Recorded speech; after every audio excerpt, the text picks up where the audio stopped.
নির্বাচন যারা করে তারা তো স্বাভাবিক কারণে নার্ভাস হয়ে যাবে যে এই মানে রিপোর্ট বা এই না জরিপে। এটা তো তাহলে আপনার জন্য ভালো হয়েছে, কারণ আপনি হ্যাঁ, তো আপনি পরিশ্রম করেছেন, মানে জরিপে ঠিকই ছিল, কিন্তু আপনি হ্যাঁ, পরিশ্রম করার পরে ফলটা পরে বদলে কিন্তু গেছে। আমি যে প্রথম জীবনে প্রথমেই আমি অনেক ভোটে এমপি হয়ে গেলাম। তো যাই হোক, পরে তো আর একটা এক্সপেরিয়েন্স হলো। তো এইটাই আরকি এখন ওই যেটা শুনি এই যে মাঝে মধ্যে আমরা যখন জনসভায় বক্তৃতা দিই, একটা ভালো কথাও যদি বলি ধরেন রাজনীতির ভাষায়, এটা কিভাবে এই যে যেটা বললেন যে বিশেষ করে জামাতের যারা এই ইয়েতে কাজ করে সোশ্যাল মিডিয়া, এরা ভেরি স্ট্রং।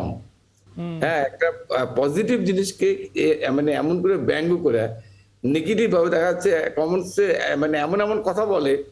ধরো আমার ফ্যামিলি মেম্বার, আমার বাচ্চারা তো ওরা ইউনিভার্সিটি লেখাপড়া করছে বাইরে। ওরা কেউ, আমার মেয়েটা নর্থ সাউথের টিচার, আর এক মেয়ে ও বাইরে চাকরি করে ছোট।